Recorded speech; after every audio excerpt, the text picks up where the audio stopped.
Yes, there we are. If you're watching on Periscope, you're seeing me now. If you're watching on YouTube, you'll be seeing me in 15 seconds, but it'll be now. That's the way it works. We've had technical difficulties tonight. Trust me on this one, it was fraught for a time, but we're here now. We're sorted out. I believe that's the phrase. Are we sorted out? Yeah, I think we're sorted out. And I'm pressing all the right buttons and nothing's happening, you know. Bloody murder. Right, I've used them. I've used the mouse. Used the mouse, Marco? Marco, I've used the mouse, Marco. You've used the mouse? Used the mouse. Goodness gracious. One of these things? No, mine's got wire on it. Oh, is it? It's got a little tail. Yes, Reptile Keeper's just joined. I've just seen Reptile Keeper come in on Periscope. Hello, how you doing? Hello. If you're watching on Periscope, hello and welcome. If you're watching on YouTube, hello and welcome. If you're watching on our website, hello and welcome. If you're watching on Facebook, how the hell are you doing that? Because it goes anyway, doesn't it? I think it does. I think it goes live to our page. Yeah, I think so. Can I get a bit more volume? Yes. Apparently it helps if you put your mic on. Is that better? Is my volume better now? Periscope will tell me first. Yes, they will. It always does. Sorry about that. I put my thing in my lug so I can hear him. Him. Mark all there. Him. Did I deafen you? Sorry about that. Look, it's one your ears, Alan. Alan in Tadley's I've destroyed his ears. I'm sorry. I'm sorry. I'm a serial apologist. I'm sorry your cornflakes are soggy. What can I tell you? Paul Robinson 804 has just joined as well, which is good. Yes. Simplifying it. Marco, what on earth have you got on your chest? Do you like that? It's good, isn't it? I just thought it was a bit of fun. Live, are you? Live. See, if you'd fastened it to the top of your glasses. Yeah. That would have been even sadder. It would, yeah. I saw it. It tickled to me, so I thought, oh, I shall get one of those for a bit of a laugh. Well, why not? Why not? Shall we recap on what we were talking about last week? Do you think that's a good idea? Why not? You've got no idea where I'm going, have you? Yeah, I do. I was just being mysterious. Are you a mysterious girl? Are you? No. The beard gives it away. Yeah, Marco used to be a woman, but he's had 43 facelifts.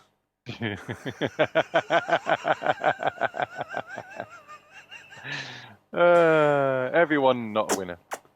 Yes, exactly right. Yeah. Right, it's sorted now. I said it's sorted now. Never mind. It sounds okay. Everything apparently people can see. Yes. Okay, where was I? What was I going? Yes, recapping on what we were talking about last week. This is why we've got a gust on. If you remember, we were talking about the Dr. Salt and mostly the Dr. Salt, but you were talking about Mr. Salt as well. E-liquids. Yeah. These are nicotine pyruvate e-liquids. I think that's what it is. And the claim is that it works as fast as a fag. The website isn't showing this broadcast, isn't it? Why? Hold on, let me go have a look. Marco's going to have a look. It should be. Have a look. Get me the keyboard out of the way. I would have a look, but if I do that, I might break something. He's looking now. You're looking, aren't you? I'm looking. Bear with. I'm bearing with. Tell you what. Live podcast. Drink. Is it not? No, she's showing. Oh no, yeah, live now. It's showing last week's, but it's showing live now. So if you click on the live now, it'll take you to the YouTube page, but not our page. Something's gone wrong with the embedding. All right. Can somebody please clatter into our chat that everybody needs to click the live now and watch it on the YouTube? It looks as though YouTube's been changing things again because we've had a devils of a job to get the bloody thing to work. It's always the same when we're on, isn't it? Yeah. So, yes. Housekeeping first, then we'll do the show. So, yeah, I know, it just needs to be clattered into there to click on live now, and everybody will have to watch it on YouTube and keep chat open in a separate window. My apologies for that. There's nothing we can do about it. If people would like to tweet to that effect as well. Christ on a bike. Annoying, isn't it? Yeah. That's a bit of a strange one, that one. Oh, YouTube's done this before. Yeah. It has.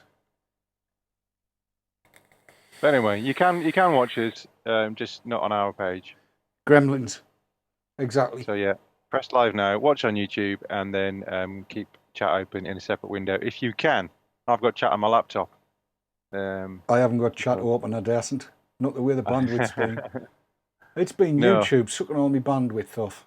Lucky bandwidth, eh? Yeah, well, you've been missing all the chat in here about pussies and all sorts. No, Yeah. no. I don't want to know about Leanna Lawless's pussy. Apparently had the runs this morning. Oh. Has the plumber been round again, like? Bloody If murder. you Pete Collins has put into our chat, where's live now? So I'll just put in refresh page. Hang on a minute. Then click on. You type that in. I'll go to our page, to ecigs live. I'm there, and yes, it should come up. I can see it. What I'll do is I'll go back there. Oh, this is going to be fun. I wonder if I can bring this up. I may need to edit. Edit. Browser. This could be fun. It could drop it all to bits. Configure. Application, not Skype. Safari. Live broadcast. Okay. Alrighty. And I then need to scroll it down to there. Right, here we go, folks. Have I got audio on that? No, I haven't.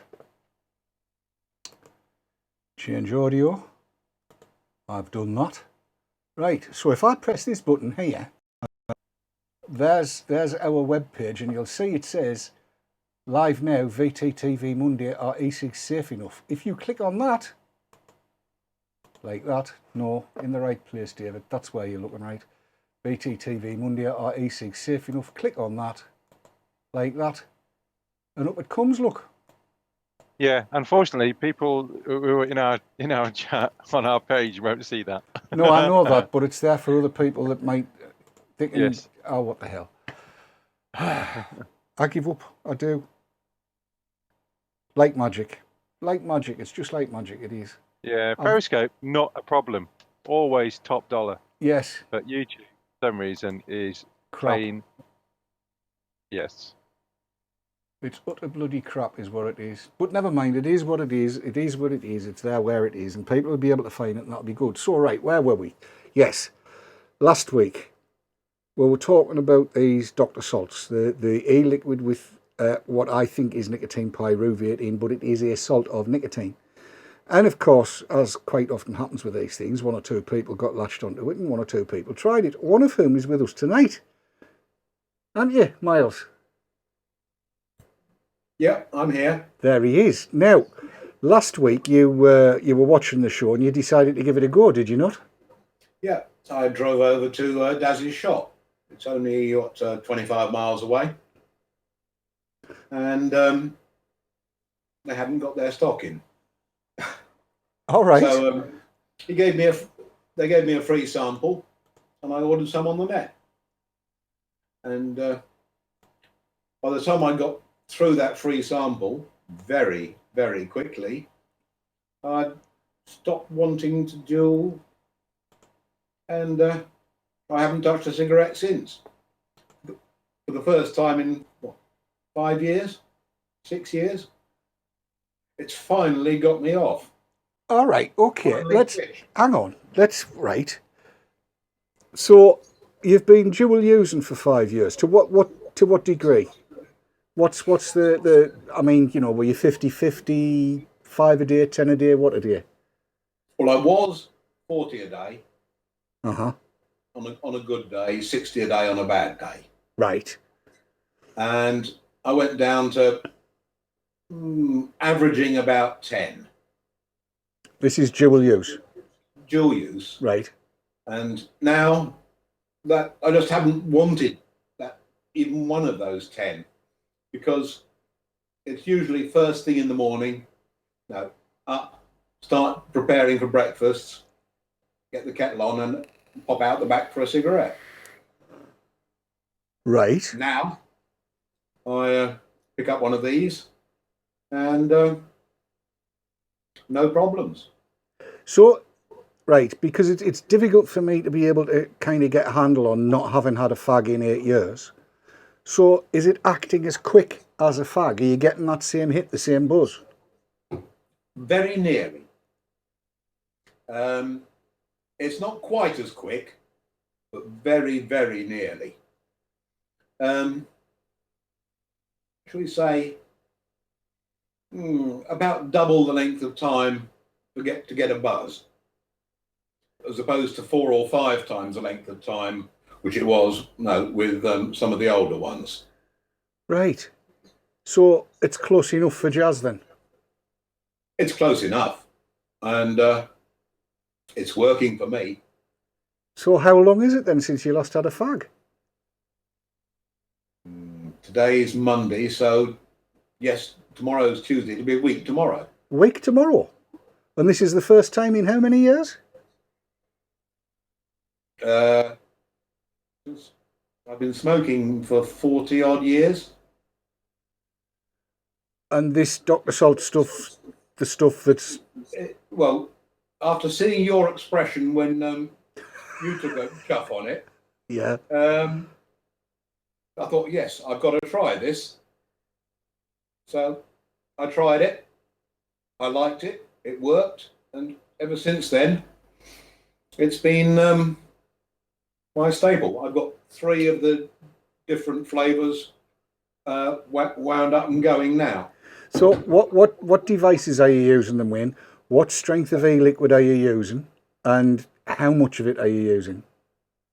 I'm getting through about 10 to 15 mil a day of 5 milligram. 5? 5. Mouth to lung? Mouth to lung. No. Usually direct to lung, but sometimes if I'm talking or something like that, it's mouth to lung. Right. But that's the advantage of these smock tanks. They're fairly old, and they'll cope with both mouth to lung and direct to lung. Right. This is so interesting because it's supposed to be specifically designed for mouth to lung, and the 20 was fine for me in a mouth to lung device. I could get away with that, no bother at all. But you can detail it as well. And it's not a huge cloud, is it?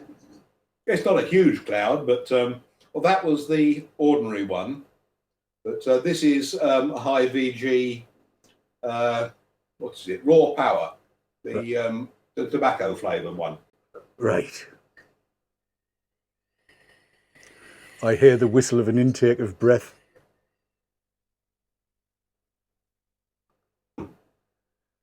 Substantially cloudier. Yes, definitely substantially cloudier. But that's a high VG, about the same temperature, mid 200 C. So you're running the Dr. Salt on a temperature controlled as well? Yes. What temperature are you at? We need to know this because people are going to want to know. Well, one of them's on 230, one on 270, and the other one on 250. And are you finding differences in flavours at the different temperatures? Yes. The Wham Star, I'm finding, has to be run at a higher temperature. That's the cherry one, isn't it? No, it's the Wham Star. I forget which one it is, but it's not the cherry menthol. No. I didn't get that. No, menthol's just wrong. Although I tried it because I got them all, and it's more mint than menthol. I can take it. It's all right. It doesn't have the menthol effect on me. The blue ice is remarkable. It's well worth it. I like that one. That's the raspberry mint. No, blueberry mint. Blueberry mint. Yeah. That one I love. And that's the one that's at 250. Well, you always did like blueberries, didn't you? Indeed. What do you make of all of this then, Marco? I was just muted there. Yes, interesting. What ohmage, what resistance are you using on those tanks? Oh God, I've got to try and read that. 0.25, 0.3, 0.28. Okay, so you're sub-ohming it. Oh yeah. Yeah, Yeah. but it's matterless though, isn't it? What wattage are you running at? What temperature? Well, temperatures As- varies as- between 230 and 270. Yeah, so the ohmage and the resistance and the wattage don't make any difference. It's the temperature that's important. So I'm running a Canthal coil on mine at 15 watts at 5 milligram, and I've almost got through all of what I had. I'm only finding very slight differences in flavour per juice, if I'm honest. I'm not getting a huge difference in the flavours, and it may be that if I was running it on a stainless steel coil at temperature control, then that might make a difference. But it's perfectly satisfying. I've been using it all week, to be fair, and I've been keeping a couple going on. There's some Green Kelly from T's using one at 3 milligram, and then this is the Olympic Dream tonight at 15 watts. There's a question in chat actually, and I'm just going to scroll back. Somebody was asking. Yeah, Reptile was seeing if you could find out if you could source it undiluted, and B, if it'll come under the TPD. I'm pretty sure it's going to become under the TPD because it contains nicotine. It is TPD covered, unfortunately. I had hoped that a nicotine salt would get away from it, but because they use nicotine salts in the inhalators, unfortunately it's captured, which is a bit of a bugger. They may be able to find a way around that. I don't know. Paul Robinson 804 has just said he moves the air control less for more flavour. So less air, more flavour. I've got to say, I don't particularly find them massively flavourful, but I kind of like that sort of thing. I don't want too much. It's got some flavour, but it's not hugely flavoured, which is fine. Like I said, I've been using it in conjunction with another device. Yes. Are you mouth to lung in it though? Yes. You tried DTL, some direct to lung, some 5. I've done it as well. The flavour's enormous then.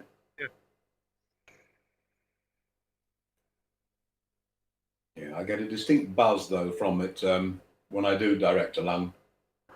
Oh, it hits like a train if you do that. Not a 5 milligram for me. If I was doing it at 20, it probably would. Yeah, I was daft enough to try that off camera. Someone's mentioned the M word in chat, and what's wrong with it? M word?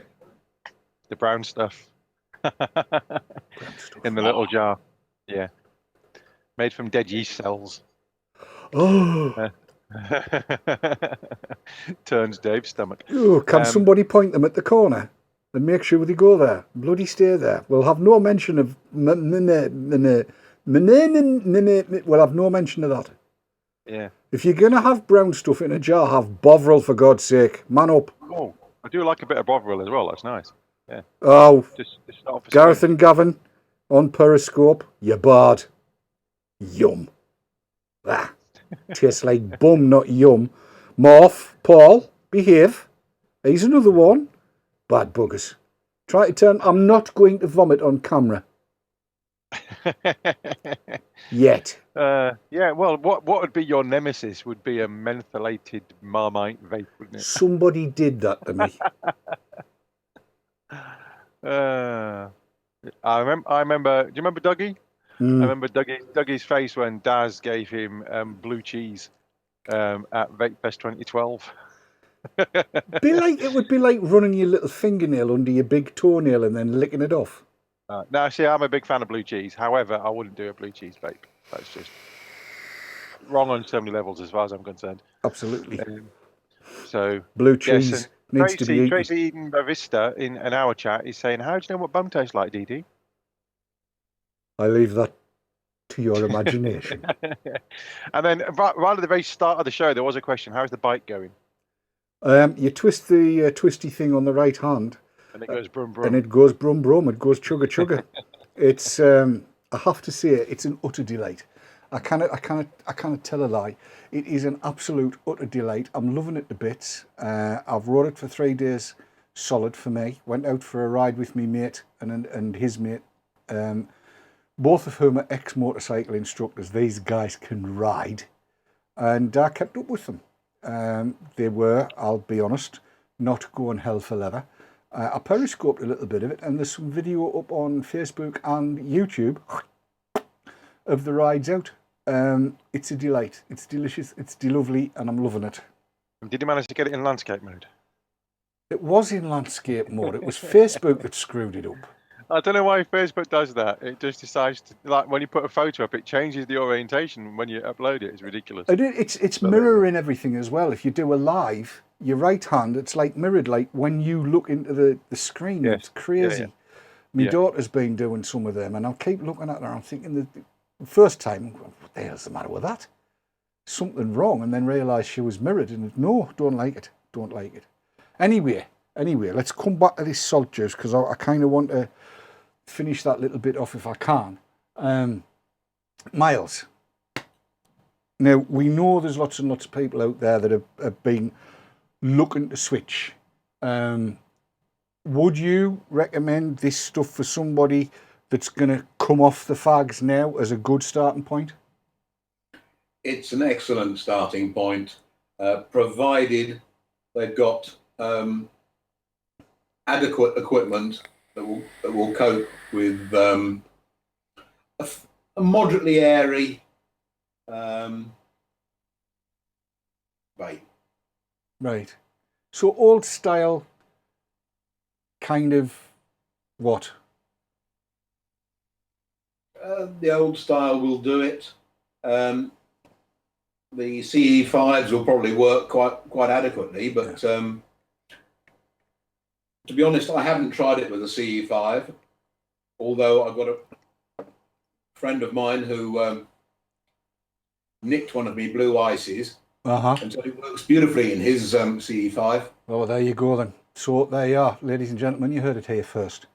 If you're looking to make the switch, and you want to be fully switched, then this Dr. Salt, and I assume the Mr. Salt, which is based on the same sort of stuff, will be a good road to go down. Miles, thank you so much for joining us and doing this. I know you were a bit worried about it being live, but I have to apologise, because what we were going to do was record an interview last night, but I was knackered when I got back from my ride out and I nodded off. And when I woke up, it was too late. Sorry. Yeah. Okay, Dave. Well, thank you very much for having me. And thank you, Marco, as well. And I'll be listening to you on Periscope. Okie dokie. See you later. Thanks for joining us. Cheers, Miles. Ta-da.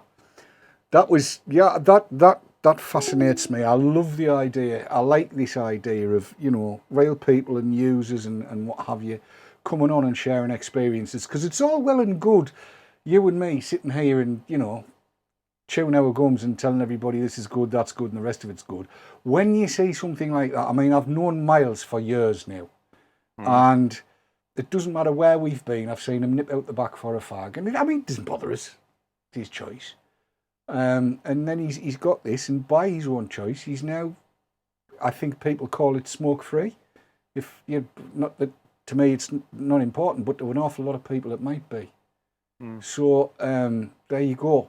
If you're a Sarah Salem Sartoni or a Granny Louisa or any of the other folks that have got their heads screwed on the right way, that are in, the stop smoking services and places like that, you need to be aware of this, I think, because it could help a lot of people achieve what they want to achieve. And yes, John Summers has cautioned anybody not to buy pure salts or even 99.1. Just don't. It's vicious stuff, apparently. Yeah, you don't want to muck around. Well, even with e-juice, at those strengths, it's just not worth it. It's, there's plenty of places you can buy it up until the end of a 72 milligram, without going out of the country at decent prices. Yes. So get yourself some. I believe it's a wild stocks last, isn't it? Yeah, it will be. Yeah. Hang on a minute. I'm just delving. Just having a quick delve in the wild stocks last. I've got lots of these. Yeah. I do like, and I mean, that's Dark Star Vapor, and I do like how they send them out. You know, amber bottles, and each bottle comes in a little Ziploc bag. Yep. Very good. So you can whack it in the freezer without fear, just in case it cracks or whatever. I'm always a bit hesitant about putting glass into a freezer, and I'm not even putting mine in. To be fair, I've got all of mine in my huge toolbox, which is actually a vaping box, which I keep all my bits in, and it's black, and it's completely out of sight of the sun and everything else, and it's reasonably cool in this room, so that's fine for me. Because you're Yorkshire, you won't turn the heating on. I might lose. I don't need it in this blinking room. I got so many screens and stuff, and Yes. the PC kicking out heat. I haven't had the radiator on in this room since I've lived in this house, which is 10 years. So there you go. Yes. So yes, if you want 72, it is still available. You've got until May the 20th. I would get your orders in sharpish if you want to stock up. I am going to see if I can search down some 72 of this salt stuff unflavoured. Preferably, and I'll tell you for why, preferably all in glycerin without any PG added. And I'll tell you for why. My darling wife is a bit iffy with PG. It makes her cough. That's why all our juices are 100% glycerin that I mix up for her. So she's persevered, but she doesn't like, I mean, it's not a cough. You know what I'm saying? It's just a little bit of a cough, but she'd prefer not to get that irritation. So, yes, if I can get some that's all glycerin, I'm there, like a shot. Yeah, I'm with you on that. I mean, I use about 15% PG, something like that in my mixes, but don't use any.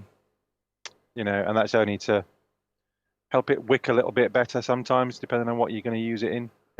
But I don't like heavy PG juices. No, so definitely not. Prefer Definitely something not. that's 90% or thereabouts PG. 90-10 or 95-5, that'll do me. Yeah. That's the way I like it. Thick as a bull's lug. Yeah. Now, Paul Wilson said he's got 8 bottles in the freezer, no problems, which is good. The downside is I could do with another freezer for it because, you know, the freezer's got food in it. I know that I've just been told that Dark Star do both PG and VG. Yes, they do, but they haven't got the salt nicotine yet. No. And they can't because it wouldn't be notifiable. Yeah, it's a bit.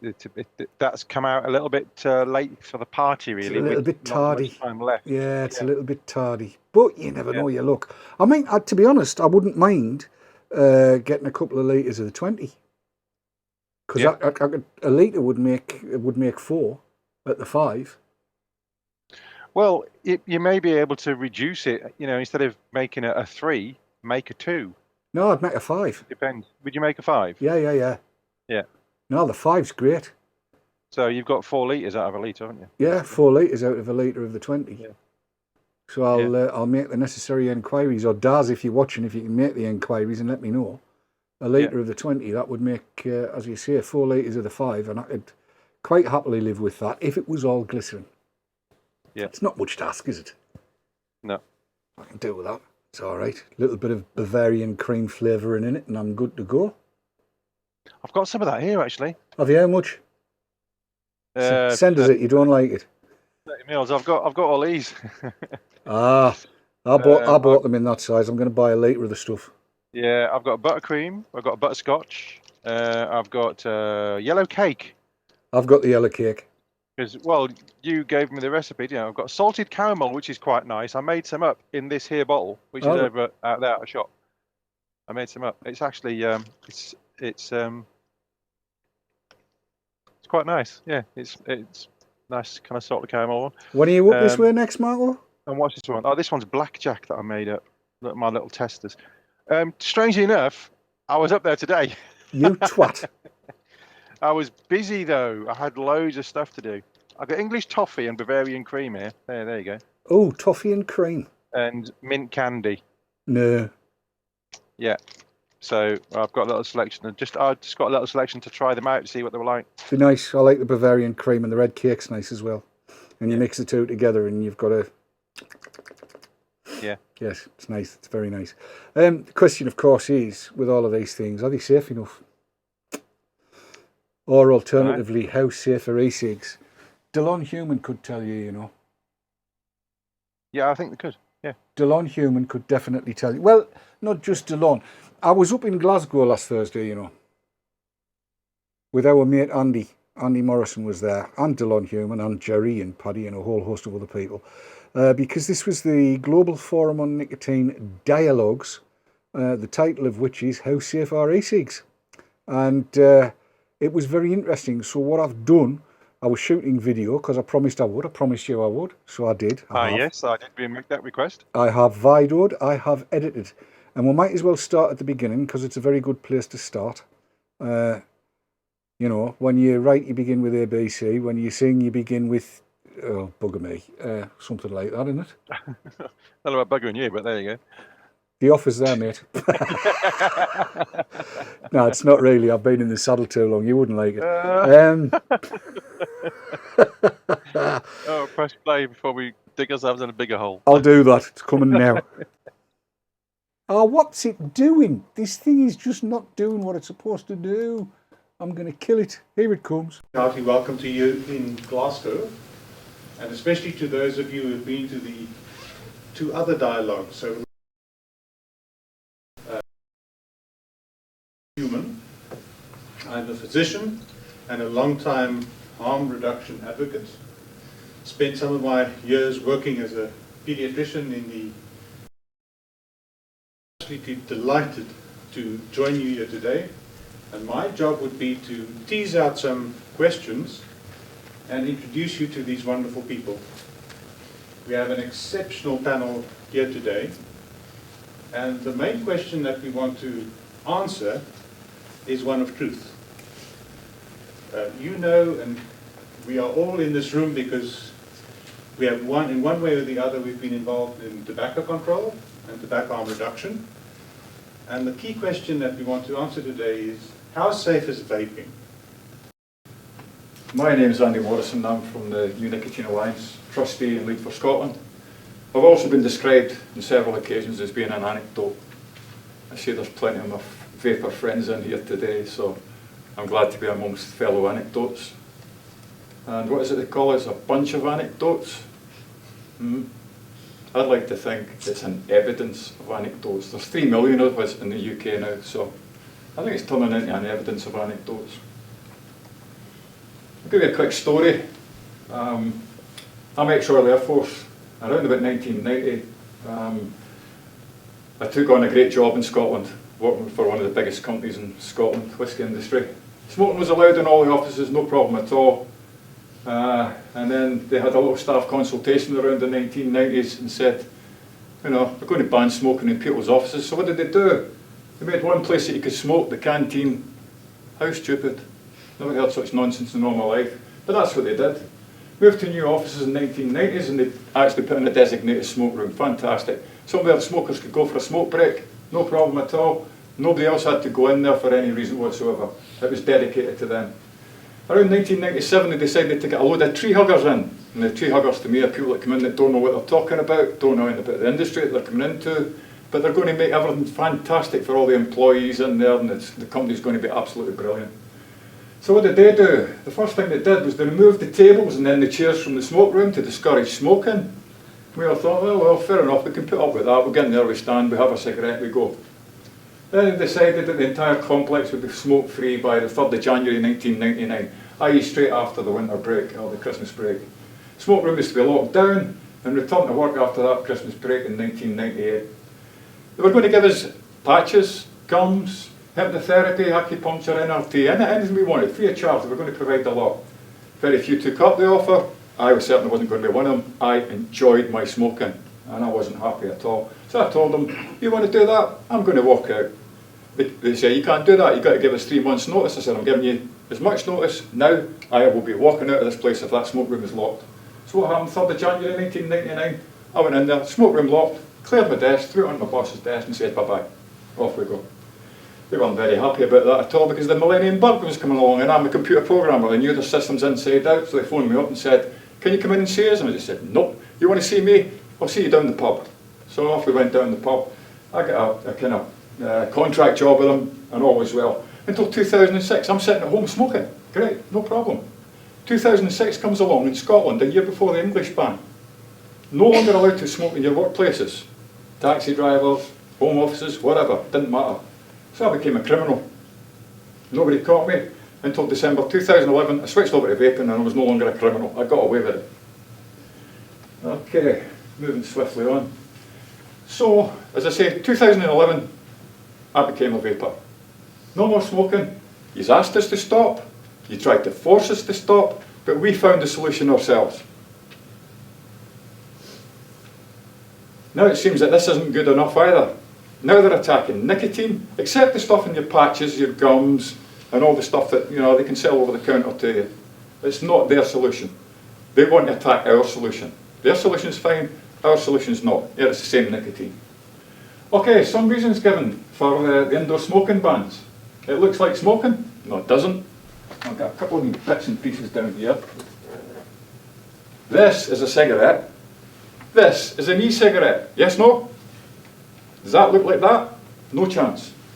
Next. Cigarette. E-cigarette. Next. Cigarette. Phone. E-cigarette, yeah? Next. Cigarette. Join in. E-cigarette. Again. Cigarette. E-cigarette. And finally, cigarette. Cigarette. No, packet of snus. Swedish snus. One of the most incredible pieces of THR about at the moment. Smokeless tobacco, it's brilliant. Works a treat. Right, where are we? Right, have you normalised smoking? Nah, no chance. What it does normalise is not smoking. Plain and simple. They say, oh, I don't like the smell. What smell? Can you smell anything in here? There's been people vaping in here before you come in. Lots of them. All right, David? That's right. And you get the other people that say, oh, I just don't like it. Whenever do we ban things just because someone doesn't like it? We're getting ridiculous now. We're really getting silly. Second-hand vapour, well, that's already been junked. It's not there. It doesn't happen. At least not to any great degree. So let's just go through that again. If I was to light this up, spark this up in here, it would be against the law. Yeah? Everybody agreed? Not only that, within about a minute, everybody would smell it. Yeah? So, we don't do it. This guy, if I do this, I'm not breaking the law. Some people may have said, oh, but you didn't ask permission. Yes, I did. I asked the organiser earlier on, is it okay if I take a couple of draws out of that during my presentation? He said, yeah, no problem at all. Anybody got an issue with it? No? Well, that's good news. I've got a very, very strong flavoured e-cigarette here. Very strong. Can anybody smell it? I've got 20 quid in my back pocket that'll say, if anyone can tell me the flavour of this e-cigarette from the smell, you can have the 20 quid. Anybody smell it? Nah, I could take it. Loads and loads more draws. It's gone. Consequences of banning in workplaces. Sorry, I'm going a wee bit over here. Okay. It gives the impression that vaping is just as bad as smoking. So if you kick the vapors outside with the smokers, it sends the wrong message. Completely the wrong message. It's saying that's just as bad as smoking. Some vapors may well go back to smoking. Why? Because if they have to go outside once an hour, they're more likely to say, I'll just have a cigarette here because I've got a better nicotine hit off of that than if I've got to wait for another hour, having just taken a couple of draws of my e-cigarette, because it's a different process. You take a couple of draws, you put it down, you take a couple of draws, you put it down. Okay, no vapour builds up or anything daft like that. And unnecessary lost productivity. Everybody going out for a smoke break, everybody going out for a vape break, I'll only be out there 10 minutes, whatever. Okay, consequences of banning in pubs. Right, the pubs lost an awful lot of trade in 2006 up here when the smoking ban came in. I don't care what anybody says. Pubs were closing down, right, left and centre. Now they've got a chance to get it back, because a lot of pubs in Glasgow, all over the UK, are now vape friendly. A lot of them are a bit scared, but those that are keeping, letting people vape inside, they're getting their trade back. So the positive for allowing vaping indoors, it sends the correct message. this is good. It's good for you. It's better for you. I'm not sending you outside because there's a problem. You may just save some lives. Yeah, a lot of people might look at it. Hang on a minute. I'm a smoker out there. He's in there. He's in there. Being allowed to do this. It's bucketing the rain out here. We all know Scotland. It's shocking. Bucketing the rain out there. He's in there. Maybe I'll give it a go so I can sit at my desk and take a couple of puffs of this instead of having to go out there and get soaked. May encourage other smokers to make the switch. Well, I just said that. Less time lost, a better breath. More productivity. So the boss isn't seeing his guys out there having a smoke all the time. They're actually sat at their desk taking a couple of puffs of this, putting it down again, doing their work, a couple of puffs, off you go. So that's about it. That's my take on workplace bans and the likes. This is 95% safer, for goodness sake. Come on. And nobody in here objected to me doing that. If they did, then you kept it to yourselves. Anyone still object to the fact that I actually took a couple of draws out of this e-cigarette in here? Andy, can I ask, just in terms of your own experience, do you still smoke? No, not at all. So you quit smoking when you started vaping? In 2011 I picked up my first e-cigarette, which was a tiny little cigarette. I immediately cut down from 20 a day to about 15 a day. A couple of days later I was down to 10 a day, and I couldn't get past that 10 a day hurdle. So I thought, why am I not getting past this? So I had a look online. I actually took an e-cigarette apart and thought, how does this work? Looked online, see if I could get stronger e-liquid or a better piece of kit. Came up with this, 36 milligram nicotine. Well, I was gone. No more smoking. And what have the benefits been from your perspective? Oh, health. Health-wise? Oh, well, it's incredible. One of the jobs that I do, I'm a self-employed computer programmer, and I've got to go looking for work. And sometimes it's quite difficult. You might know it's self-employed, you take work when you can get it. So to supplement my wages, I go out and do Chinese meals, deliveries of an evening. Now, during that evening, I've got to run up and down God knows how many flights of stairs. As a smoker, that was hard. That was really, really hard. Now, I run up and down those stairs, no problem at all. None whatsoever. I sleep better at night, and generally I feel an awful lot more healthy. Oh, much healthier. Well, Andy, that was an excellent start to hear from a consumer point of view. Thank you very much. A round of applause for Andy.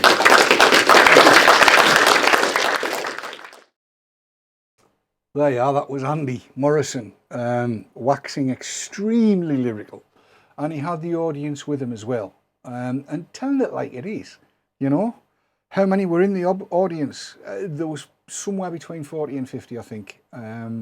If you check out the Vapor Trails Periscope, I think that was where I put it. Vapor Trails TV Periscope. So that's periscope.tv/VT. Is it VTTV or Vapor Trails TV? I can never remember.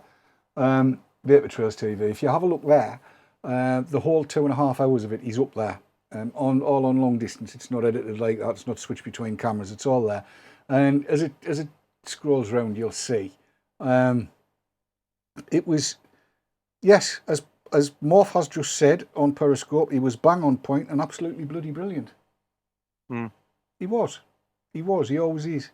He's a good lad. He is a very, very good lad. Now, he was followed by Robbie Preece. Now, Robbie Preece is, I'm not entirely certain what his title is, but he works in one of the biggest health authorities, we think in the UK, but definitely in Scotland, and he's very pro e-cigs. And he was looking at all kinds of stuff and basically saying why the data that's being collected is a load of crap, because it is. And Farsalinos, who you'll see later, the longest speaker of them all, there's a shock. I wasn't at Liverpool, Brian. I wish I had been, and I hope somebody has filmed it. I think John Derrickett was there, and he'll have filmed it, so that'll go up at some point on the GFN and NNA websites, because I'd like to say that as well. I'd heard it was a bit frisky. And Robbie lively. Preece is tobacco control lead for NHS Glasgow and Clyde. There you are. That's what he is. Well, he got on his hind legs and spoke as well. Would you like to say that? I think I would. I shall hit the tit. This one goes for 13 minutes and 9 seconds. So if you're drastically in need of a wee, I'll burble on for 45 seconds. That should give everybody time to have one. Women can have 3, apparently, in that time. You can tell I like statistics, can't you? Rob says he can't see the video on the VTTV Periscope. Is it not there? Or maybe I put it on mine then. Hold on, let me have a little look. Hang on, I think it might be on mine. It is, it's on mine. It's periscope.tv/hi-fi stud. And you'll find it there. That's where it is. My apologies. I put it on mine. The thing is, I've got all these different accounts on Periscope that are all on my phone. I never quite know which one's logged in. And when it kind of takes you by surprise a little bit, like it does every time, you think, oh, I was on that one, dink. No, it's on mine. Periscope.tv/hi-fi stud. It'll all be there. Now that's 45 seconds. Those who drip dry, those who shake dry, you should all be finished now. Here's Robbie Preece. Our board, so I think we're the biggest health board organisation in the country, okay, in the UK maybe, because it's all a bit more broken up in England. And we're certainly the biggest board in Scotland. There are 1.2 million people that go from Easterhouse all the way to Kirk and down into Renfrewshire as well. And we do have the best smoking rates in the country. We have got some pockets of fantastically high smoking rates, and that is the main reason that we have a significant effort in terms of tobacco control in our board. Okay, so it's always good to put your interests up. And Andy, where are you? I think I owe you lunch. You did. Okay. So we'll do that one day. No. And I think that one of the key things I always try and get across is that in terms of the taxpayer, you know, we're all you people are funding my role and my job. So it's really important that we engage with all the organisations that are out there. And we're all taxpayers in this room. Hopefully Constantinos is paying tax in Greece, because they probably need it more than we do. So anyway, we'll move on. What do I do? Press this one. Yeah, try that. Yeah. Sure. Okay. Yeah. So a bit of background. So smoking cessation services. Sometimes people can't even say that word properly. So stop smoking services. That's what we're funded to deliver on, as well as wider kind of tobacco control work. Okay, and you see this is. I'll put this slide up. We've got a pointer or anything? Or No. yeah. Oh, Here you nice, go. yeah. There you go. Okay, so this is quit attempts from our target area, and our target area is the 40% most deprived data zones in within the board. Okay, so there's a Scottish index of multiple deprivation, and it's split into 6,000 data zones across the country, and that's how that's ranked. Okay, so you can see that huge impact in the last kind of 3 years that's happened, and of course there are some people that think it's not e-cigs, and I really struggle to comprehend that argument. So it's really clear that the impact of e-cigs and vaping that is done on the services. Okay, so some of the services are being decommissioned in England. You've probably seen some of the articles around that. One of the main issues for us is the change in the target. We changed the target about 3 years ago, so Linda Bald's fault that was, made us all work harder, and she's encouraged the government to set a target of around 3 months rather than 1 month. We used to measure everything at 1 month, and then smokers were just left to it. That's what we did, because that was what how the target set us up. And now we're being measured at 3 months. So, and that has really changed the way we deliver services. So we deliver it now much more on a rolling model, and we support people for much, much longer. And you can see that with the number of successful quits that we've got at 3 months in this one here on the other side, this blue one. So even though the number of quit attempts has stayed the same, it seems to be levelling off. And this year it's actually gone up a wee bit, but overall it'll be about the same. The number of quit attempts at 3 months has improved quite significantly. Okay. And the main advantage it gives us really is with GP practices. So our teams have very much got to generate their own activity. There's no mass media, there's no TV campaigns anymore. The funding in terms of all these things that we used to do through money at bus campaigns and all this kind of billboards is very small now. So what the evidence suggests very much from the Smoking Toolkit study in England is that the leading trigger for making a quit attempt is advice from a health professional. And they don't mean a smoking cessation person, they mean a trusted health professional who's neutral. So sometimes our teams, they'll go and do lots of stores in Tesco's and Springburn, Fun in the Park every summer. And smokers, they know what these people are going to say to them. So it is that kind of working with health professionals to try and get them to raise awareness for them. And where we've done that in Greater Glasgow and Clyde, we've shown some quite significant increases in the amount of people that are engaging with the services. Okay. So we do very much try and concentrate on behaviour change, but in terms of GP practices rather than individuals. We can only reach so many people. We've got a finite workforce of 27, 28 staff, and they can only, if they have their own individual conversations, there's only so many people they'll reach each year. Okay? So GPs are really key for us. They all moan about their status in society not being what it was, but the evidence is quite clear that they still can inspire people to come to our services, and that's the main kind of thread that we've explored in the last year, is trying to work with the teams to engage with practices more than doing their own work. Okay, so what's caused this drop? Okay, as I said, I really do struggle with some of the people that argue that e-cigs has not done this. Okay, so I showed this chart, the next one here. You'll know this one from Smoking Toolkit study. Yeah, does everyone know this one? Yeah. So what it shows is how the vaping took off in 2011-12. Obviously an early start around everywhere. Yeah. Okay.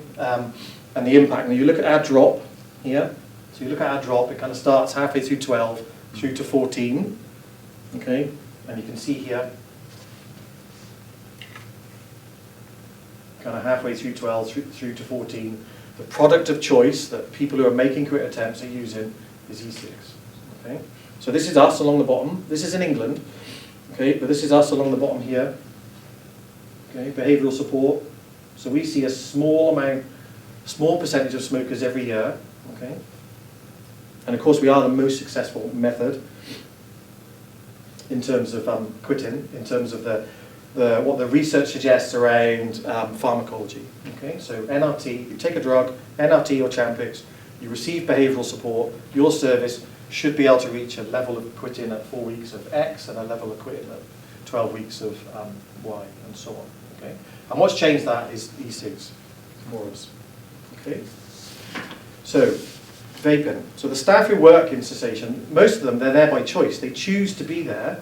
They very much, they're very much into their work. I've never really worked with a group of people that are so kind of committed to their role, and they're very much, they're not working for the private sector. We're not have commission services. We're all funded and paid by the taxpayer, and they're all very much dedicated to that role, that kind of altruistic thing. So they're not on product-related pay or anything like that.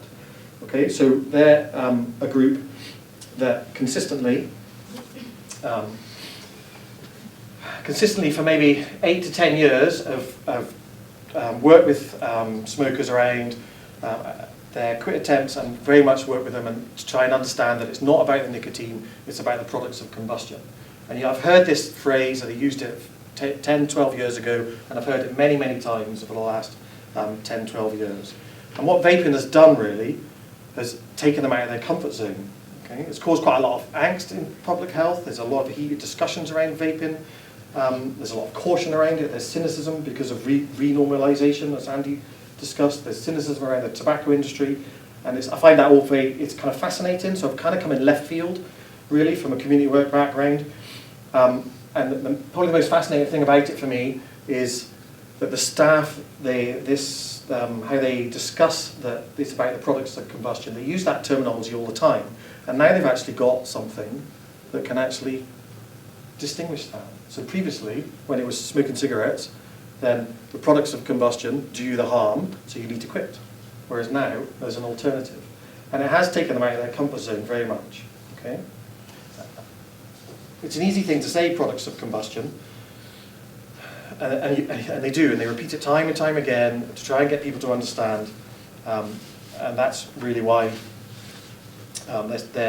sometimes they're a bit uncomfortable with the vaping scenario, because it's not ever been a product like that before. Okay, so vaping really, it's a real thing for them now. They can, that phrase around products of combustion, it's a real thing. So they can, in a way, they can take that away now. Okay, so because they've got an option. So it's not just about quitting anymore, it's about switching. But of course, we're funded, and we have a delivery model based on the research that was around 15 years ago in terms of NRT and more recently Champix. So that's what our role is. Okay, so it can take people very much out of the comfort zone within our field, but most people are kind of moving to the right, moving to the right understanding of it now, I think. Okay. So when vaping came along, we all reviewed our no smoking policies and put it in, because that's what we do, we ban stuff, okay? I'm sure you all understand that. That's the precautionary post we've got. That was about 5-6 years ago. There was only one health board in Scotland that didn't ban it, and that was Lothian. And most local authorities have either banned it or just kind of ignored it. Okay? So with the public sector, and sometimes we can be quite nervous and cautious around taking a leap. And often we commission the voluntary sector to do our leaping for us, and then we mainstream things a few years later. Okay? So there was clearly a lot of debate around it, and what we were looking for was this evidence that would support us to change our policy. So what we needed was, a great big groundbreaking report from Public Health England, and there it was, landed on our doorstep about 2 years ago. So what we need is evidence before we take leaps. And really the key thing for us was around this one here. Okay, this is what we felt very strongly about. Where is it? In red, sorry, I can't even get this pointer to work. In red was that this misperception of harm that was out there, and there's been other studies too that show that, and studies that show that it's rising. And we felt that it was our role really to challenge that, and that was the main reason that we explored lifting e-cigarettes out of our ban. Okay. So this is from our health and wellbeing survey that we do in Greater Glasgow and Clyde every year. And this, the fourth one here we go. Okay. So we've only asked this question once, there's no trends. So e-cigarettes are just as harmful to health as normal cigarettes. 22% of people agreed or strongly agreed with that. Okay? So we need to monitor that and see where that moves to in the next couple of surveys.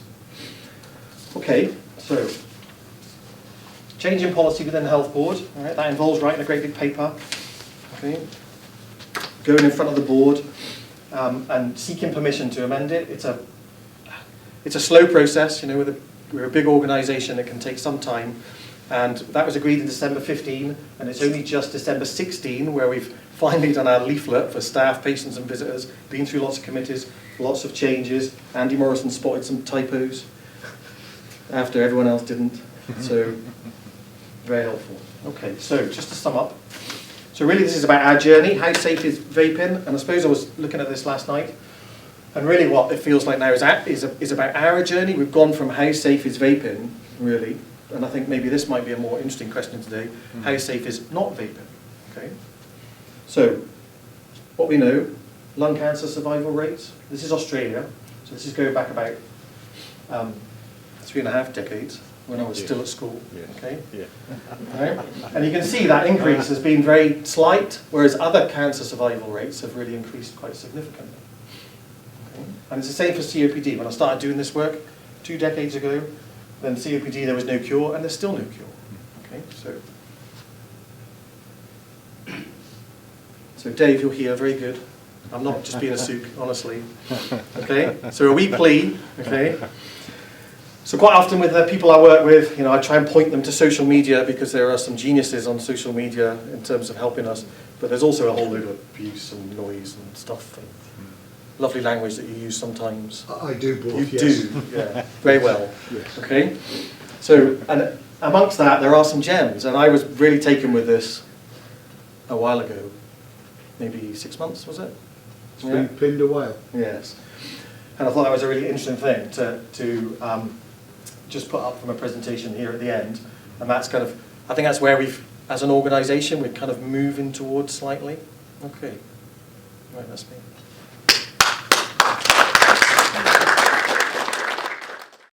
I was quite taken with the fact that he pulled that pinned tweet up, Marco, because that pinned tweet to me says it all. The enemies are COPD, lung cancer and their ilk, not the tobacco companies.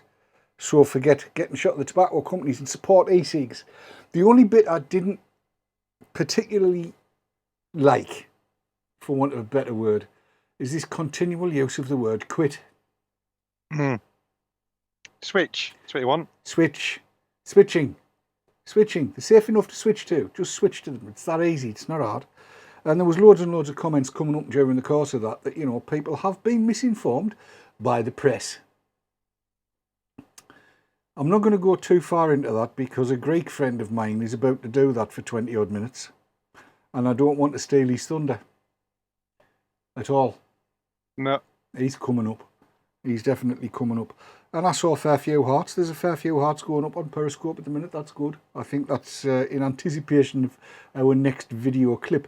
Now, also on Periscope, Brian Coe has joined us and has said that, to his knowledge, all 3 of the JFN dialogues on e-cigs will be up on both, I think, the JFN and the NNA site. I would imagine they'll be there. And we're doing, NNA is doing all of this. NNA is going off and recording all of this kind of stuff and making it available to people in glorious high definition and Technicolor, don't you know? Technicolor. Yes. I can guarantee John Derrickett's will not be as jerky as mine has been tonight. It plays lovely on the computer. It's not playing very well with the system that we use to broadcast stuff out. And I can only apologise for that, but the audio is there. So if you listen, you can hear, and really lip sync and all of that's not vital, is it? Is it? No. I should say that, but then, no. we It's English. Pardon? Yes. We do what we can. Because we're only amateurs, you know. We're not professionals. Don't get paid, do we? Paid? What's that? Goodness. Yeah. It's what allows you to go all over the place and do all sorts of things. It takes money. Pretend it's on... Yes, exactly, Paul Robinson. 804 says pretend it's on the radio. You can read a book or you can knit. You know, do like your grandma used to do. Sit and drink... I'll get my Kindle. Yes, you can sit and drink a glass of Mackerson or Guinness. It's good for you. Vape on an e-cig, knit, crochet, read the paper and listen to the radio all at the same time. Yeah. Who's got faces for Radio Turbo Shed K3? I think he's saying you're ugly, Marco. Ban him. Naughty Block corner. his IP. Block his IP permanently. I can't be asked with things like that. I don't. Hey, look at it like this. If they're talking about us, they're not talking about somebody else. No. And quite frankly, we don't really give a shit, do we? This is the face of a man. Does it look like I'm bothered? Is he bothered? I'm not bothered. Hey, did you watch that on Friday? Any of it? Red Nose Day? No, I didn't. It was shite. I was otherwise engaged. Oh, it was crap. Utter bloody rubbish. It was. Oh. The Take That thing with James Corden in his car was all right. Oh, I didn't see that. The old carpool karaoke thing. Yeah, they filmed that. They filmed that a while ago, though, apparently. Yeah, they did. We watched that bit, and then the rest came on, and I just turned it off. Started watching The Walking Dead. Binge watching The Walking Dead now. Ah. We're all infected. Fascinating fact that you don't know that I actually worked on the very first Comic Relief Red Nose Day. Did you? It's your bloody fault then. 30 years ago. Yeah. My God, that means you're older than Lenny Henry then. No, I'm not. Bloody close though. Priorities. Exactly. Yeah. Priorities. That's what Morph said. Priorities, and he's right. I've got no idea what that's in relation to, but that's what he said. Don't know. Was that the House of Lords? Says Alan in Tadley. Was what the House of Lords? I don't know. I don't know either. To what context are we talking? Comic Relief, Red Nose Day. Oh, was that the House of Lords? Yes. Yeah. The Walking Dead. Oh, it could be either, couldn't it? Really, because of all, a lot of them have got big shiny red noses, haven't they? Because of all the gin. Hell, there's nothing wrong with gin. Cheeky bugger. Mother's ruin. And fathers and grandfathers. Yeah. Well, it was in the 1700s anyway. You mean just after 5 o'clock? Exactly. Listen, there's no wrong with gin. Penny gin. It was that bad. It rotted you inside, which is why it was called Mother's Ruin. Oh, rot gut. Yes, yeah. There's nothing wrong with gin. Nothing wrong. Oh, please. Try to drink me gin here. Shut up. And yes, I do have a gin and lemonade in a pint glass, ladies and gentlemen. Why wouldn't I? Indeed. If you're going to do it, overdo it. That's always been the way. Yes, exactly right. Well, do you drink gin? Apart from it to spoil the mood, I think you need to put Constantinus on because times are wasting. Times are wasting, is it? you're just desperate to talk about something else, aren't you? I'm not getting any younger. Well, we know that, but you get thinner, This is true. which, coincidentally, so is Konstantinos. Have a look. He's a mere shadow of his former self and talking a lot of sense. Here he is. Here he comes. Pardon? Seamless. Totally. Despite the title, and the title, of course, is the title of today's meeting, I'm not going to do a lot of scientific discussion, but I'm going to talk mostly about what we know in general, but what the public also knows and perceives about e-cigarettes. But I'm going to start by what the WHO has declared, the famous Ottawa chapter in 1986, that people cannot achieve their fullest health potential unless they are able to take control of those things which determine their health. It's the famous empowerment in public health, basically, which says that people need to have information. And when we talk about information, we mean unbiased, reliable, full access to all the information about things that involve public health issues or questions about health issues. And this is basically a human right. For smoking, of course, everyone, even the smokers, know for years now that how risky the habit of smoking is and what are the adverse health effects. But we also know that it's extremely difficult for people to quit. Very difficult. The smoking cessation medications fail in the majority of cases, and I'm talking about the evaluating the smoking cessation rates after 1 year.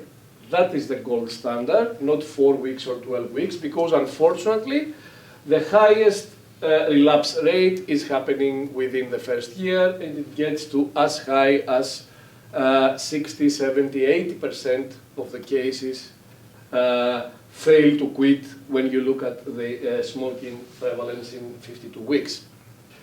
I would have been a very successful quitter if you were evaluating me at 12 weeks, repeatedly, repeatedly because I repeatedly relapsed. But now I'm a 5-year quitter, and I haven't relapsed, and I don't plan to relapse. I think it's going to be very hard to relapse after 5 years. But unless you've followed up smokers for 1 year, it's going to be very difficult to be sure that they are smoke-free. We know also that smoking duration and consumption is a major determinant of morbidity and mortality, the risk of disease and death. So one should question the value of repeated smoking cessation attempts that fail again and again and again, which in reality are prolonging smoking. We have to also think of that. So what does the scientific community know about vaping? First of all, there is no tobacco in vaping. I still can't understand why countries like the US, let alone many others, consider e-cigarettes as a tobacco product. I know why they do it, because they have a very strange law saying that anything that is coming from tobacco is a tobacco product, unless it is under the exceptions, like being a medication or anything else. There is no combustion and there is no smoke, that's for sure. There is not a single study in the scientific literature over all these years that has found that vaping is of similar or is approximating the risk potential of smoking. Not a single one. Yes, there are many studies which have compared e-cigarettes with filtered air in the lab, and they have found that e-cigarettes are more harmful than filtered air, and that's true because it's not a risk-free product. But there is nothing, not even a single study, showing that it even approximates the risks of smoking. And another issue that is very commonly discussed is the issue of who is using e-cigarettes and whether e-cigarettes are going to renormalize smoking or are going to introduce never smokers into this inhalational habit, and perhaps afterwards become a getaway to smoking. Well, It's a legitimate concern, a legitimate theoretical, however, concern, because all the evidence from all the countries, including the US, including adolescents, show that current and former smokers are those who are using e-cigarettes regularly. Now, someone may tell me that the Surgeon General recently released a very alarming report about e-cigarettes becoming a public health risk for kids in the US. And that's true. It was a very alarming report, but not accompanied by very alarming data. Because when I obtained the National Youth Tobacco Survey 2015 from the CDC, it's not my survey, I just downloaded the dataset. The prevalence of daily e-cigarette use by non-smokers, by non-smoking adolescents, was 0.2%. And the prevalence of use for more than 20 of the past 30 days, so 20 days or more of the past 30 days, totally was 0.3%. So the definition by the CDC, the FDA, and the US in general of current use of e-cigarettes, having taken one puff, at least one puff in the past 30 days, is nothing more than recent experimentation for the vast majority of past 30-day users. Most of them were using e-cigarettes for 1 or 2 days of the past 30 days. And that was data from their studies, not from any of my studies. Now, what the people know about vaping, it's the quality and the information, the content of the information reaching to the society about vaping is very different from what the scientific community knows about vaping. And these are just some headlines from UK media mostly about the information communicated to the society about e-cigarettes and risks to health of e-cigarettes. And they are all not, any articles prepared by the journalists, they were press statements by the scientists. So we shouldn't blame the journalists, which are usually, the easiest one to blame for any level of misinformation. All the information getting to the consumers is coming from the scientific community. So flavored e-cigarettes produced unacceptably dangerous levels of cancer-causing toxins, study finds. Greater risk of stroke for e-cigarettes. A warning that it damages sperm. Cancer-causing benzene. And again, flavored e-cigarettes 250 times more toxic than recommended safety levels. What is missing in all these titles? There is not a single mention of the word smoking.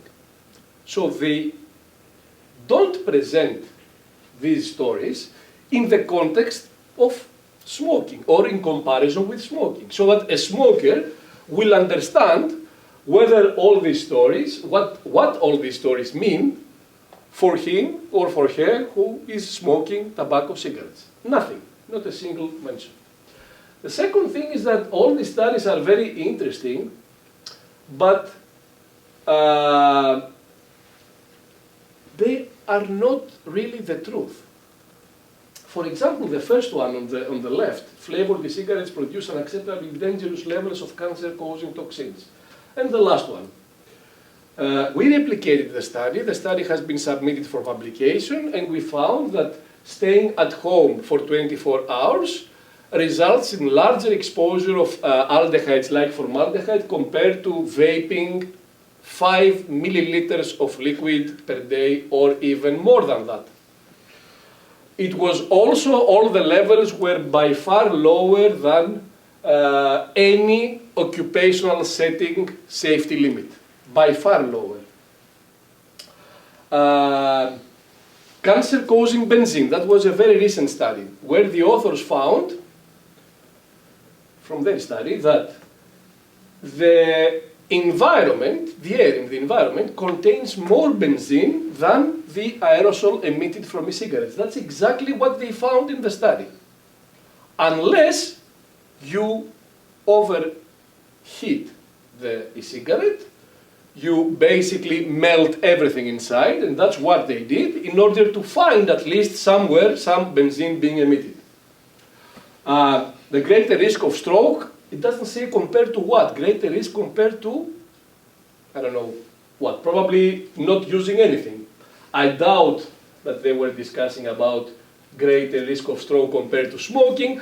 And that study, they infused nicotine into mice. The researchers created the stroke, and then they were looking at the area of damage after they created the stroke, comparing mice that were infused with nicotine versus mice which were not infused with nicotine. So these are studies that should never be communicated to the public, because the public will never be able to understand what this study means and what's the relevance of this study to the human use context. Not even the journalists understand what they're writing, they're just copying a press statement. And it's the first time in my career that I'm seeing press statements for studies which have never been published. Studies, for example, that are abstracts in conferences. Even studies that we don't have a single sentence about the study. I remember last year there was a study which, there was a press statement for a non-existing study saying that they found flame retardants in e-cigarettes. We still haven't seen a single sentence about this study, not even in a form of abstract or a poster, but there was a press statement in the media in Hong Kong that we found flame retardants in e-cigarettes. I couldn't find a single, not even a paragraph saying that we found this, that, at those levels or whatever. Anyway, unfortunately, that is what is happening. For example, another example, the study about the sperm, was a study on a laboratory study, in which they found that certain flavorings contribute to the toxicity. So it was not nicotine dependent, it was flavorings. But the question is that sperm is exposed to these flavorings through the blood levels of these flavorings. It's not through inhalation. So the flavorings are absorbed and then sperm is exposed to them. Well, the same flavorings are also absorbed through the gastrointestinal tract. They reach the blood, and it's the same type of exposure. So I don't understand why the absorption through inhalation is going to be more toxic than the absorption through the gastrointestinal tract. These are questions that need to be raised about this research, and that's only a very small minority of the type of articles that have been out all these years. 2 years ago, there was a research article in the New England Journal of Medicine, hidden formaldehyde in electronic cigarettes. I'm sure most of you have seen it.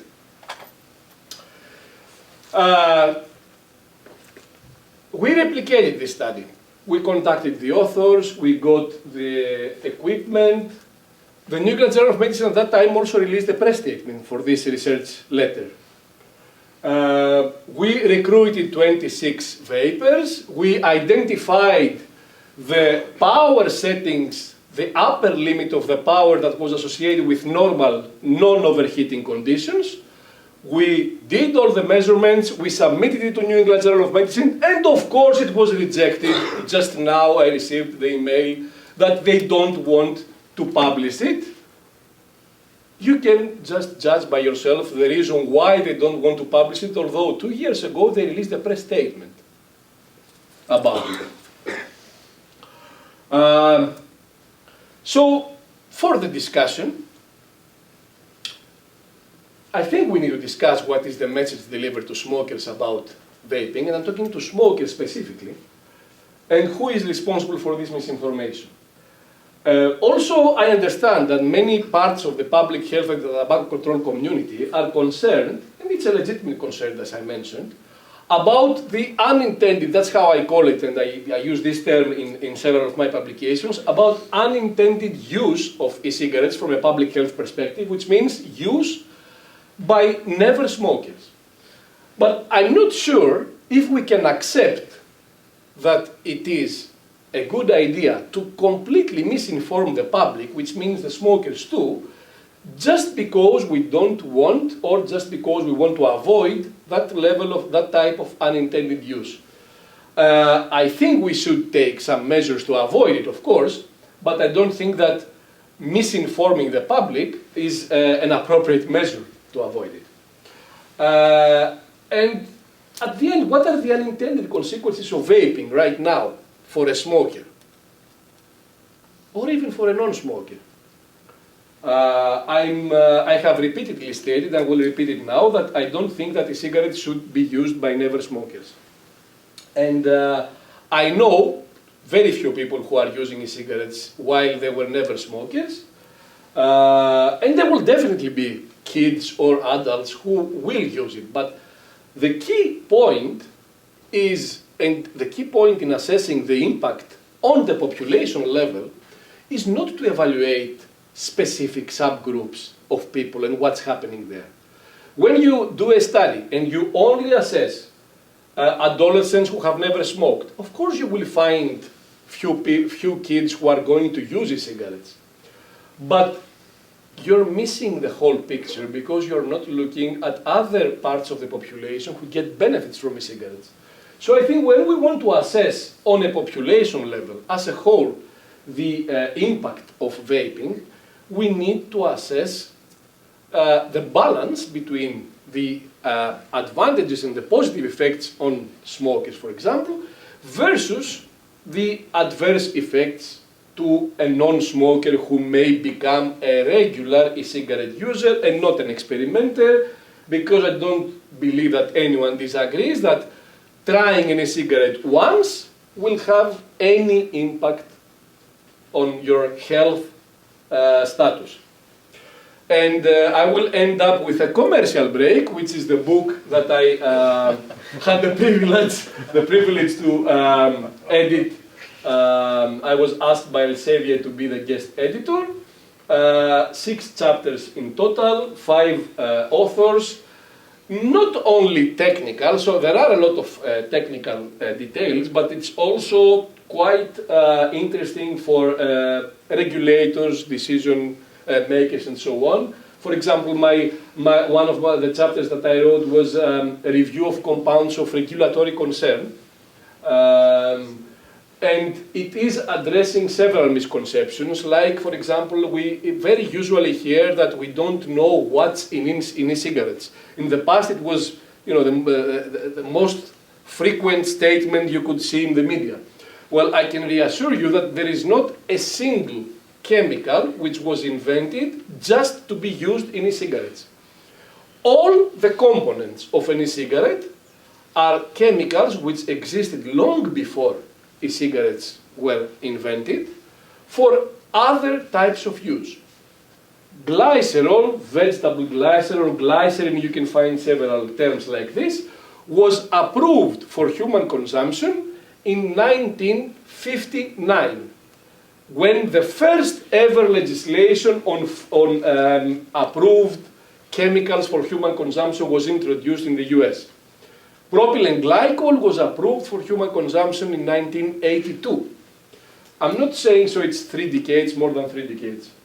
I'm not saying that there is no need to do any research, because now we are using them through another route of exposure, which is inhalation. We don't have a lot of evidence. It's not that we don't have anything, but we don't have a lot of evidence about inhalation, and of course we need to review that. But for example, when propylene glycol is absorbed, or when glycerol is absorbed, we know for decades what's happening with propylene glycol and glycerol. It's something that is very, very well established in the literature. So yes, we may have some questions about the local effects when absorbed, when inhaled, but not about the effects when absorbed and enter into the bloodstream. These are pretty clear issues. So I'm going to end with this. I think we have several questions, and also from the other speakers, and I would love a kind of interaction in the debate on all issues, and I love disagreement. I don't like when people agree with me. So I really welcome people disagreeing with me because that makes a live debate. I think you'll agree that we can give him a warm hand of applause. Yes, I did agree. I did disagree with him. I do disagree with him about this whole thing about never smokers taking up e-cigs. I completely disagree with him because, well, we'll talk about that next week, shall we, Marco? Yes, we're going to have a conversation about this next week. Yeah. Because we were having a bit of a conversation behind the scenes. We were. Because Marco said, what did you say? I'm going to keep it for next week. No, say what you said. It's a trailer. We're trailing it. Yeah. I'm of the same kind of thought processes as Dr. F. I don't understand why a never smoker would pick up and start vaping. And I'm going to pose some questions like, you ever smoked weed, mate?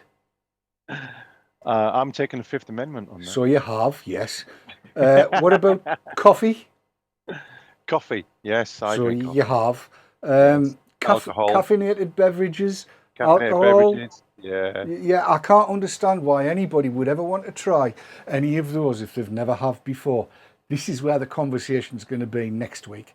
And if you want to be part of it, do let us know, because as you have seen tonight, when Miles came in to share his experiences, we want to hear from you. And everybody else wants to hear from you as well. And yes, as Gareth and Gavin has just said, does it really matter? I don't think it matters at all. I don't. This is a conversation we shall be having next week. And I think it'll be a lively debate, because what we're actually talking about here is self-reliance, liberty, and the ability to try doing whatever you want to do. Marco doesn't like skiing. He's tried it once, didn't like it. I tried it twice, I didn't like it. What the hell did you try it the second time for then? Well, I had the skis. What, you bought them? Yeah. But you're a Yorkshire lad, you don't do things like that. I've got me massive skis and me boots and me poles in the garage. Still? Yeah. Do you know what I'm thinking? I might give it another go. Just don't strap a GoPro to your head. I've got the GoPro, but I could do that. Don't strap it to your head. Put it on my chest. No, that's even worse. But break your sternum. I don't know. I might do. I might not. You know. There you go. Well, there you have it. That's what's going to be coming up next week. A conversation on whether non-smokers should ever take up vaping. Never smokers. Never smokers, non-smokers. Yeah. There's the question. I think we've decided the question, or it's been decided the question: are e-cigs safe enough, or how safe are e-cigs? I'm going to say, be safe enough for anybody. I think they're safe enough for jazz. Jazz hands. That's it then, isn't it? I mean, we've what? You Yorkshire fella just did jazz hands. You're not going to live that down in the pub, are you? I don't go to the pub. Why not? I'm too busy. Too busy, listen it. Too busy. Too busy. That's what he is, he's too busy. That's it. The time has come for us to go, and so we say, should non-users take up Marmite, said Mike Ronbuck. Yes. No. No. Yes. They should be allowed to try it and then realise that they are eating the waste products of a pussycat. If they only knew what it was. You know you can't have Marmite if you're a vegetarian. Yes, you can. No, you can't. Vegetarian. No, it's come from an animal. No. Yeast. Yeast is an animal. It's not a plant. No, yeast is an organism. Pardon? An organism. Oh, I had one of them last night. It's like, fungi. Pardon? Fungi. That's another organism. No. I'm a mushroom. I'm a fungi. Yeah. He's a fungi to be with. Yeah, fungi to be with. So, yes. Mike's got it right. It's definitely not. It's beer waste recycled. That's what Marmite is. Yeah, it used to be. But I don't think they get so much of it from the brewing industry now. But they still get a lot of yeast from there. Yeah. But then people take brewer's yeast tablets for health and well-being. Have they not heard of yeast infections, which ladies seem to get quite a lot? That's the yes. Too much yeast. It's just a strange way to take the There's cap yeast off it. everywhere. There's Yeah. yeast everywhere. If you leave a carton of orange juice open to the elements, it will become fizzy because it's picked up natural yeast and it ferments. Will there be alcohol in it? Eventually, I'm going to go and take all the bottles off, all the caps off the bottles of the orange juice in the Yeah. kitchen now. because that's what yeast does. Yeast eats sugar and it excretes alcohol and carbon dioxide. There's a lot of people on Periscope are saying that they prefer the yeast in the beer. No, you don't want yeast in the beer. You want the yeast got to be gone before you drink the beer. No, it makes your farts more exciting if there's yeast in it. Yeah, depends if you're going to get a bottle of white label or not, Oh, that's the stuff. which is bottle conditioned. Yes. Yes. Turbo Yes. Shed K3 says he needs to eat yeast. Yeah. I know not why. Tis like being Covered in butter with some bacon. squirrel eating Bramley apples pissed up on YouTube. Why not? On that note, that's boggled my mind. I'm just looking in chat and there's just all sorts of stuff going on about yeast and Vegemite and Marmite and oh god, what we started. The conversation will go on, probably on Channel 5 or Radio 5 Live, I don't know. Used to eat yeast as a pick-me-up in a bakery. All right, I'd have eaten the cakes. Well, I did. Right, thank you, Morph. Cracking show, chaps, he says. I'm not wearing chaps. Well- Are you wearing chaps? No. Somebody said you're going to get some I'm like chaps. Gary Dibley, I'm wearing nothing on the bottom half. The difference is you were lying, he wasn't. Yeah, that's very true. He stood up and walked away from the camera. It was like a full moon had come out. Terrible. Yes, it's time. The time has come for us to go, and so we say farewell. Hello, and we'll see you all next week. It'll all be good. That's assuming I keep everything upright and the shiny side up, which I fully intend to do. So until we see you next time, gird up your loins and prepare for the conversation next Monday night. And if you want to take part in it, let us know. Would be more than happy to have you along. On the Book of Face or on Twitter or whatever, and we'll send you a link and you can come in and blether. Yes, Yeah. You too can be a gobshite, and why not? So until we see you next week, from all of us here, well, him and me, Yeah. and Miles, Matt's hoping to be back next week if BT OpenReach, which has been spun off now, gets its finger out of its corporate arse and sorts his bloody connection out. Apparently it's something to do with his poll.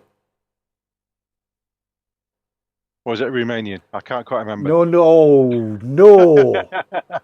No.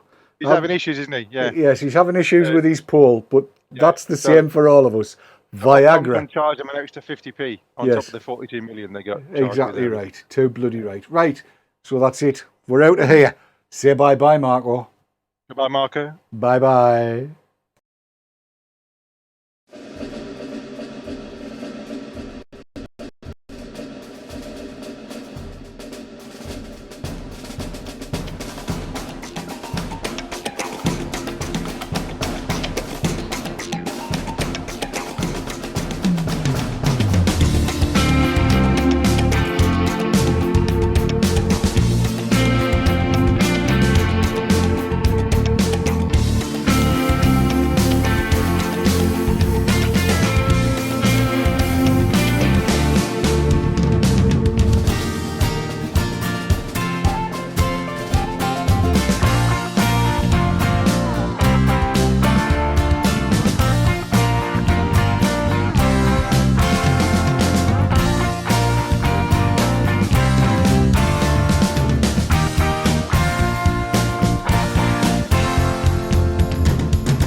Ooh. Bag of shite. Oh, hang on. Something went horribly wrong there.